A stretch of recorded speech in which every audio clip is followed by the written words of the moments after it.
রাশিচক্রের নবম রাশি হচ্ছে ধনু রাশি। আজকের ভিডিওটি ধনু রাশি এবং লগ্নের জাতক জাতিকাদের জন্য। রাশি লর্ড বা রাশির অধিপতি হচ্ছেন বৃহস্পতিদেব এবং বৃহস্পতিদেব বক্রী হয়েছেন।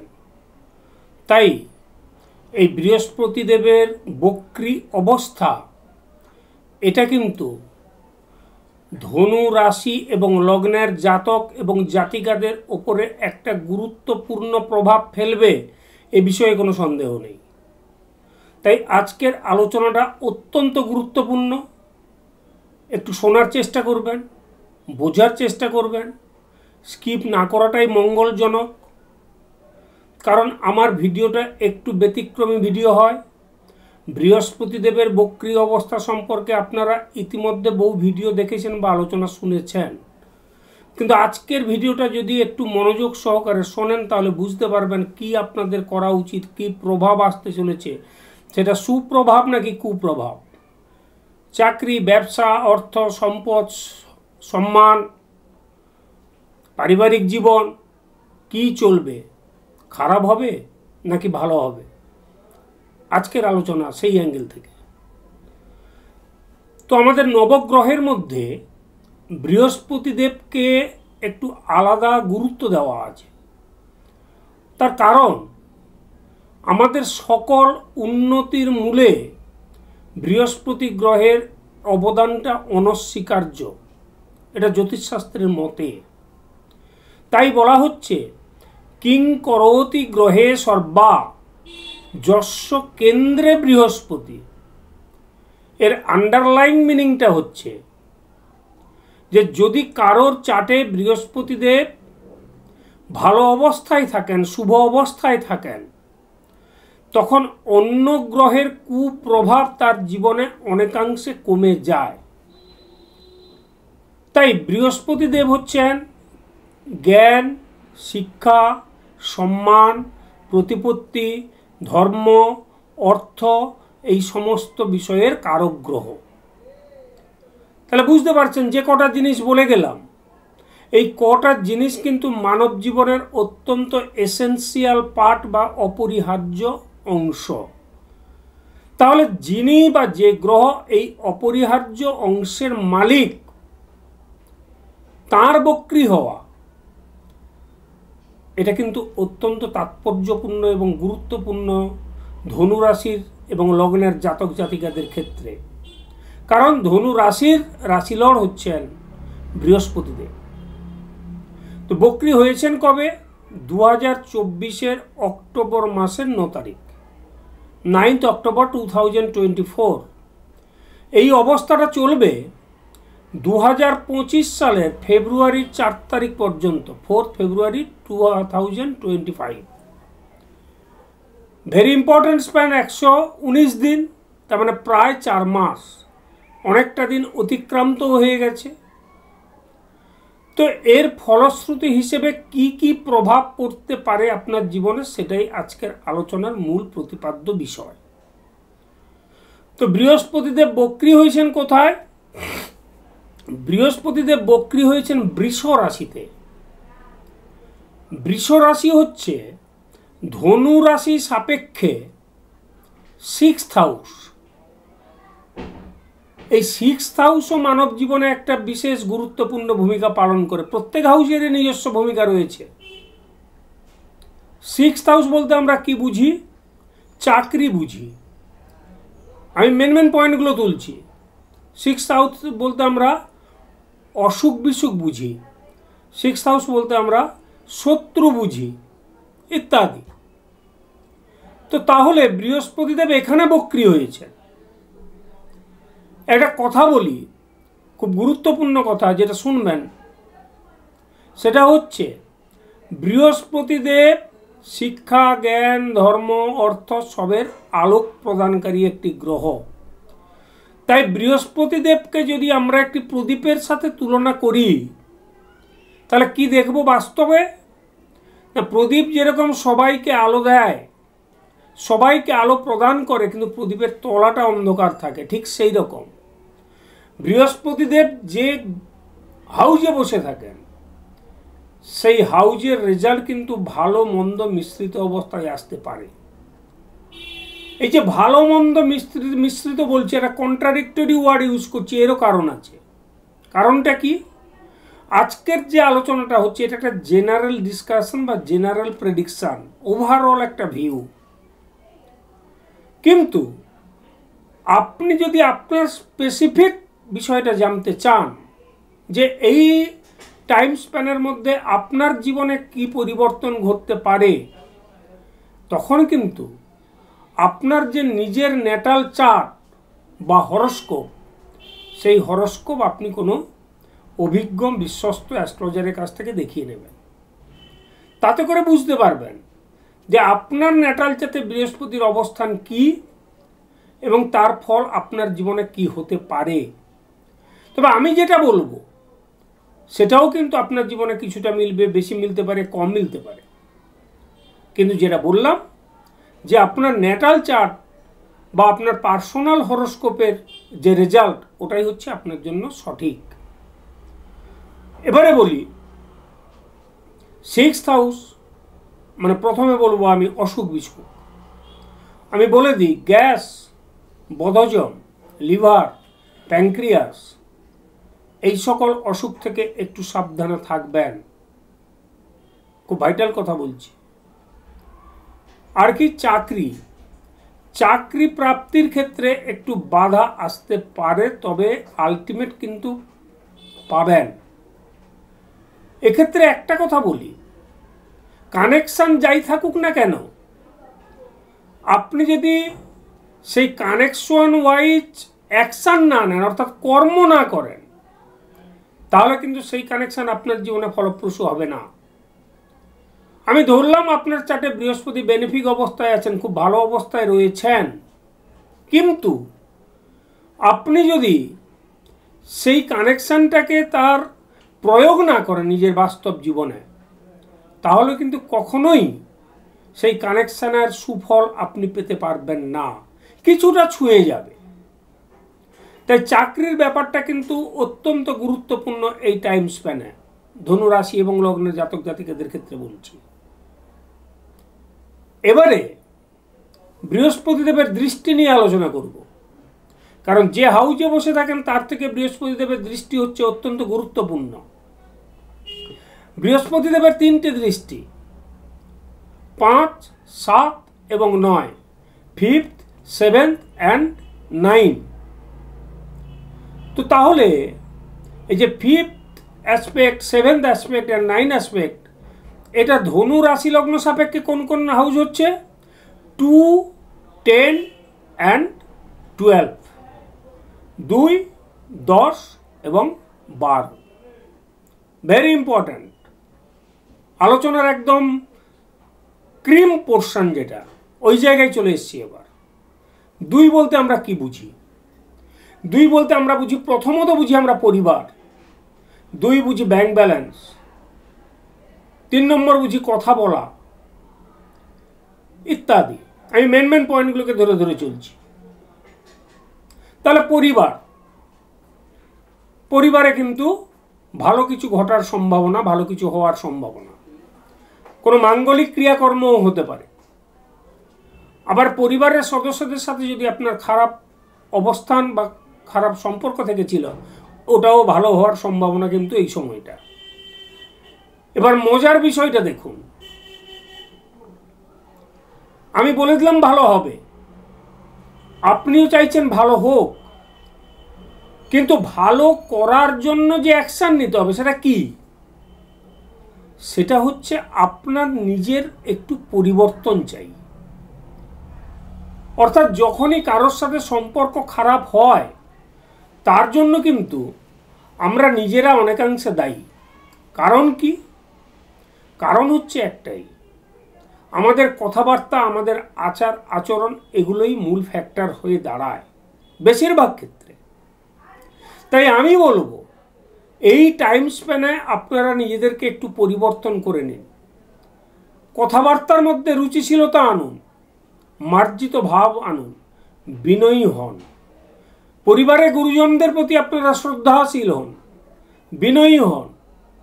তবেই দেখবেন পারিবারিক যে সুর সেটা একদম সপ্তমে থাকবে, অর্থাৎ পরিবারের মধ্যে শান্তি বিরাজ করবে, যেটা আমরা প্রত্যেকেই চাই যে দিনের শেষে পরিবারের মুখে যেন হাসি থাকে। পরিবার বলতে আমি বুঝি শুধুমাত্র ওই আমি, আমার স্ত্রী, আমার পুত্র বা কন্যা ইত্যাদি, এটা না। মা, বাবা, জেঠু, জেঠিমা, কাকু, কাকিমা সবাইকে নিয়ে মিলিত একটা পরিবার, এই কনসেপ্টটা তো আমাদের সনাতনী কনসেপ্ট। আজকে আমরা চলে এসেছি অন্য জায়গায়, নিউক্লিয়ার ফ্যামিলি হয়ে গেছি আমরা। যাই হোক, ওটা আলাদা প্রসঙ্গ। তাই পরিবারের সবার সাথে এটা করবেন। কথা বলেছি, কথা বলার বিষয়টা কিন্তু অবশ্যই ধ্যান দেবেন, অবশ্যই মনোযোগ দেবেন। আপনার একটা কথা কিন্তু আপনার জীবনে অনেক পরিবর্তন আনতে পারে। শব্দকে বলা হয় ব্রহ্ম। বন্দুক থেকে গুলি বেরিয়ে গেলে যেরকম গুলিকে ফিরিয়ে আনা যায় না, সেরকম মুখের থেকে কথা বেরিয়ে গেলে ওই কথাকে আর ফিরিয়ে আনা যায় না। তাই কথা খুব মেপে ঝুঁকে বলবেন, একটু বাক সংযম করুন। বেশি কথা বলার থেকে কম কথা বলা অনেক ভালো, তাতে ভুলটা কম হয়। কারণ অনেকেই বলছেন বা বলেছেন যে বাক সংযম হচ্ছে মানুষের নিজের আত্মোন্নতির প্রধান একটা স্তম্ভ। তাই বাক সংযম করুন। এবার ব্যাংক ব্যালেন্স বৃদ্ধির সম্ভাবনা আছে, কারণ বৃহস্পতি হচ্ছেন অর্থের কারক গ্রহ, আবার শুক্রদেবকেও বলা হয় অর্থের কারক গ্রহ। ডিফারেন্সটা কোথায়? শুক্রদেব হচ্ছেন ফ্লো অফ মানি, অর্থাৎ টাকা এনে দেবেন, আর বৃহস্পতিদেব হচ্ছেন সঞ্চয়। তাই সেই বৃহস্পতিদেবের যে দৃষ্টি আপনার সেকেন্ড হাউসের ওপরে আছে, তার মানে অর্থ সঞ্চয় হওয়ার সম্ভাবনা আছে। সেক্ষেত্রে কিন্তু আপনাকে সঞ্চয়ের মানসিকতাটাকে তৈরি করতে হবে। আমি এমনও দেখেছি ক্লায়েন্টকে, যে হয়তো ধরুন মাসে 10,000 টাকা রোজগার, তিনি অলরেডি তার খরচার জায়গাটা 15,000 করে রেখেছেন, দিয়ে আমার কাছে বলছেন যে স্যার আমার কাছে কিন্তু আমি অর্থ সঞ্চয় করতে পারছি না। তো কী করে পারবেন? আপনি যদি আয় বুঝে ব্যয় না করেন, আপনার মনের মধ্যে যদি সঞ্চয়ের প্রবণতা তৈরি না হয়, তাহলে কোনোদিনই সঞ্চয় করা সম্ভব নয়। সঞ্চয় করতে গেলে কি করতে হবে? স্মল সেভিংস করতে হবে। অর্থাৎ আপনার যদি 10,000 টাকা রোজগার হয়, তার 10% আপনি আগে সেভিংসে রাখুন। যদি মাসে আপনার খরচা 10,000 হয়, ওটা 9,000 হলে খুব বেশি অসুবিধা হবে না। কিন্তু এই স্বল্প সঞ্চয়ের মানসিকতা যখনই আপনার তৈরি হবে, তখন মানির যে ভাইবস, সেই ভাইবসটাকে আপনি ইনক্রিজ করতে পারবেন। কারণ ইউনিভার্স দেখে যে অর্থ আপনাকে দেওয়া হচ্ছে সেই অর্থ আপনি নষ্ট করছেন, অর্থাৎ সবটা খরচ করে ফেলছেন, নাকি কিছুটা সঞ্চয় করছেন। অর্থকে সঞ্চয় করতে হয়, তবে মানির ভাইবসটা বাড়ে। এটা নিজে মিলিয়ে দেখবেন। তাই অর্থ সঞ্চয়ের ব্যাপারটা বললাম। এবার হচ্ছে 10th হাউস হচ্ছে কর্ম। খুব গুরুত্বপূর্ণ কথা বলছি। 10th হাউস হচ্ছে কর্ম, অর্থাৎ আমরা যে কাজ করি, আমাদের প্রফেশন। তাহলে ওখানে কি দেখেছিলাম? 6, 2, 6, 10। এটা কর্মের একদম উৎকৃষ্ট জায়গা, অর্থাৎ চাকুরি প্রাপ্তির সম্ভাবনা এই টাইম স্প্যানটাই বেশি। তাই ধনু রাশি এবং লগ্নের যারা জাতক কিংবা জাতিকা আছেন, যারা চাকুরি প্রার্থী, তারা বসে না থেকে সিভি নিয়ে দৌড়ন, অলসতা করবেন না। যেহেতু রেট্রোগ্রেড অবস্থায় রয়েছেন জুপিটার, তাই একটু বাধা আসতে পারে, একটু সময় লাগতে পারে, একটু থমকে যেতে পারেন, কিন্তু থামবেন না, থেমে যাবেন না, ফুল স্টপ দিয়ে দেবেন না। ওইখানে কমা দিয়ে পরের সেন্টেন্স আবার স্টার্ট করুন, সেন্টেন্সের বাকি অংশটা লেখা শুরু করুন, অর্থাৎ নেক্সট জার্নিটা স্টার্ট করুন। এটাই বলতে চাইছি। 10 জায়গা দিয়েছেন, সেখানে ফেলিও রয়েছে। কে বলতে পারে 11 নম্বর জায়গাটাই আপনার জন্য সঠিক নয়? তাই যারা কর্মপ্রার্থী বিশেষ করে বলছি, তাদের অত্যন্ত ভালো সময় এই সময়টা চাকরি প্রাপ্তির ক্ষেত্রে। তবে একটু বাধা আছে, সেই বাধাটাকে ওভারকাম করতে হবে, মানসিক জোরটাকে বজায় রাখতে হবে। যারা চাকরি করছেন তাদের জন্যও সুখবর। আপনারা এই টাইম স্প্যানে কিন্তু আপনাদের ঊর্ধ্বতন যে কর্তৃপক্ষ বস, তার সুনজরে আপনারা আসতে চলেছেন বা আসছেন, যার ফলে প্রমোশন হতে পারে, আপনার পদোন্নতি ঘটতে পারে।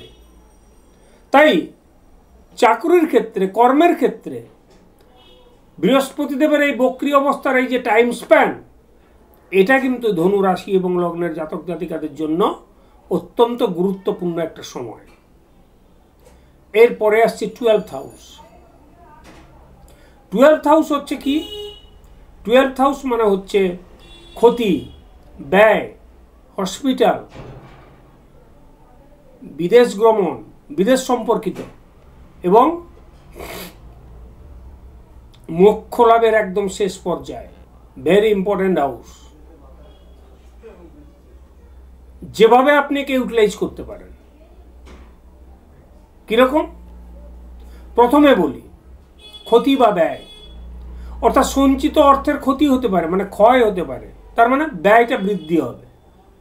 তবে যেহেতু বলা হচ্ছে বৃহস্পতিদেব নৈসর্গিক শুভগ্রহ, তাই আপনার এই ব্যয়টা কোনো খারাপ কাজে হবে না, মানে সম্ভাবনা কম। কিন্তু সেটাও ডিপেন্ড করছে আপনার ব্যবহারিক দিকের ওপরে। কারণ আমি বারবার বলছি যে শুধু কানেকশন থাকলেই হবে না, তাকে বাস্তবে রূপ কিন্তু আপনাকে দিতে হবে। এবং অসুখ বিসুখ যদি প্রি এক্সিস্টিং কিছু থেকে থাকে, তাহলে তার সম্পর্কে সচেতন থাকুন। হসপিটালে যেতে হতে পারে, বেড রিডেন হয়ে যেতে পারেন। আর কি করতে পারেন? বিদেশ লাভ হতে পারে, বিদেশ যাত্রা হতে পারে, লং জার্নি হতে পারে। বিদেশ সম্পর্কিত যাদের যদি কোনো ব্যবসা থেকে থাকে, তার সেক্ষেত্রে শুভ ফল পেতে পারেন। এবং যেটা আরো ভাইটাল, মোক্ষের একদম মানে আমাদের যে ধর্মীয় আচরণ, তার যে শেষ চ্যাপ্টার মোক্ষ, সেই মোক্ষটাও কিন্তু এখানে আসতে পারে।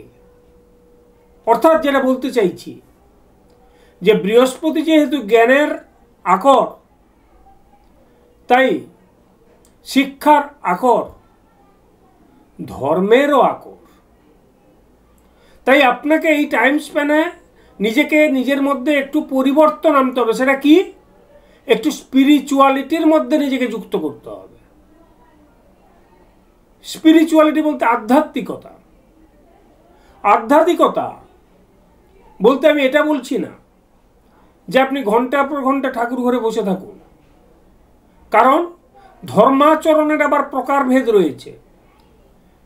যারা সন্ন্যাসী, যারা মুনি ঋষি, তাদের কাজ হচ্ছে সবসময় ঈশ্বর আরাধনা করা।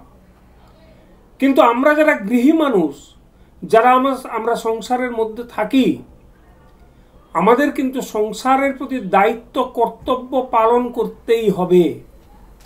এটা হচ্ছে প্রধান কাজ এবং প্রথম কাজ। কিন্তু আমাদের যে সনাতন ধর্ম, সেখানে খুব সুন্দর পন্থা বলে দিয়েছেন শ্রীমদ্ ভাগবত গীতাতে। শ্রীকৃষ্ণ বলছেন, সর্বধর্মান পরিত্যাজ্য মামেকং শরণং ব্রজ অহং ত্বং সর্বপাপেভ্যো মোক্ষয়িষ্যামি মা শুচ। অর্থাৎ এত ধর্মের কচকচানির মধ্যে যেও না। কে বলছে দাঁড়িয়ে জপ করো, কে বলছে বসে জপ করো, কে বলছে নাক টেপো, কেউ বলছে চোখ বন্ধ করো। বলছে এত কিছু করতে হবে না। শ্রীকৃষ্ণ বলছেন, নিজে বলছেন, কত সহজ পথ দেখুন। তাহলে কি করব? তো সর্বধর্মান পরিত্যাজ্য মাম একং, ভেরি ইম্পর্টেন্ট ওয়ার্ড। মাম মানে আমাকে, একবার শরণং, স্মরণ করো। অর্থাৎ তুমি সারাদিন এই সংসারের সকলের প্রতি দায়িত্ব কর্তব্য পালন করার পরে দিনের শেষে একবার মাত্র তুমি আমাকে স্মরণ করো। আমি কি করব? তোমাকে মোক্ষে পৌঁছে দেব। অর্থাৎ তোমার যেটা ইচ্ছা, অভিপ্রায়, আমরা যে কারণে জন্মগ্রহণ করি, আত্মার মুক্তি মানে মোক্ষ লাভ, ওখানে পৌঁছে দেবো। শর্ত একটাই, সত্যটা কি না, যখন আমাকে ভাববে, আমাকে যখন চিন্তা ভাবনা করবে, আমার চিন্তা যখন তোমার মননে আসবে, তোমার মানসপটে আমি যার ছাড়া যেন আর কেউ না থাকে। সেটা মুহূর্তের জন্য হতে পারে, সেটা একবারের জন্য হতে পারে। তাহলে বলুন, এর থেকে সহজ পন্থা আর কোথাও পাওয়া যাবে কি? তাই এইটাকেই বলছে স্পিরিচুয়ালিটি। আর আমার কাছে স্পিরিচুয়ালিটির সংজ্ঞা, এটা আমার মত নিজস্ব, যে 100% সৎভাবে যদি আমি আমার কর্মটাকে সম্পাদন করতে পারি, ওটাই হচ্ছে ধর্ম, ওটাই হচ্ছে প্রকৃত ধর্ম। তাই আমি বলবো, আপনারা যে কাজই করুন না কেন, এই পৃথিবীর কোনো প্রফেশন, কোনো কাজ কিন্তু ছোট নয়। যে কাজই করুন না কেন, তাতে করে কি করবেন? 100% অনেস্টলি কাজ করুন।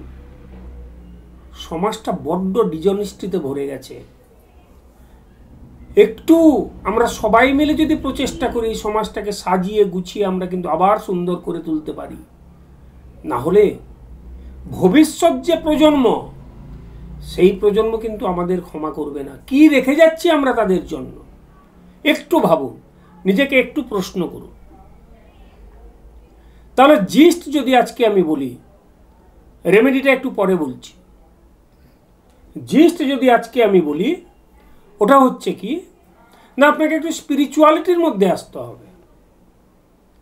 গুরুজনদের, পিতামাতাকে শ্রদ্ধার আসনে বসাতে হবে। হ্যাঁ, আমি জানি আপনারা প্রত্যেকে, আমরা প্রত্যেকেই মা বাবাকে দেবতার আসনে বসাই, কিন্তু আমি বলছি, একবার স্মরণ করিয়ে দিচ্ছি মাত্র, যে যাতে কোনো প্রকার অবহেলা না হয়, আমরা যেন আমাদের কর্তব্য দায়িত্ব থেকে বিচ্যুত কখনোই না হই, এটাও কিন্তু আমাদের মনে রাখতে হবে। তবেই দেখবেন এই সমাজ, একটা পরিবার যদি ভালো থাকে, তাহলে সমাজ ভালো থাকবে, সমাজ ভালো থাকলে দেশ ভালো থাকবে, দেশ ভালো থাকলে রাষ্ট্র ভালো থাকবে, রাষ্ট্র ভালো থাকলে পৃথিবী ভালো থাকবে। তাহলে আমার এই ক্ষুদ্র প্রচেষ্টার মধ্য দিয়ে যদি আমি একটা অংশ, একটা পার্সেন্টেজ কাজ করতে পারি, তাহলেও কিন্তু পৃথিবীর উপকারে আসবো। ওই স্বামীজি বলছেন না, এসেছিস যখন একটা দাগ রেখে যা। ওই দাগটা কে কিভাবে রাখবেন, আপনারা অত্যন্ত জ্ঞানী, অত্যন্ত ইন্টেলিজেন্ট, আপনারা বুঝতে পারছেন আমি কি বলতে চাইছি। শুধু গ্রহ নক্ষত্রের দোহাই দিয়ে কিন্তু জীবন চলবে না। জীবনকে যদি সঠিক পথে নিতে হয়, তাহলে আপনার যে জীবনচর্যা, যে জীবন শৈলী, তার মধ্যে পরিবর্তন আনতে হবে। তাই গুরুজনদের প্রতি সম্মান প্রদর্শন করতে হবে। এবার রেমেডিতে আসছি। যদি প্রত্যেক সপ্তাহের প্রত্যেক দিন পারেন, ওটা ভালো জিনিস। আর যদি নাও পারেন, অন্তত বৃহস্পতিবার দিন খালি পেটে এক টুকরো কাঁচা হলুদ চিবিয়ে খেয়ে নিন। খুব ভাইটাল কথা বলছি এগুলো। একটা হলুদ রঙের ধাগা বৃহস্পতিবার দিন হাতে বাঁধুন। বৃহস্পতিবার দিন হলুদ রঙের পোশাকের উপর গুরুত্ব দিন। বৃহস্পতিবার দিন নিরামিষ ভক্ষণ যদি করতে পারেন তাহলে খুব ভালো। একটি মন্ত্র বলছি, এটা ধনুরাশির জাতক এবং জাতিকা লগ্ন, ধনুরাশি লগ্নের জাতক এবং জাতিকা সারা জীবন করতে থাকবেন, কারণ আপনাদের রাশি লর্ডই হচ্ছেন বৃহস্পতিদেব।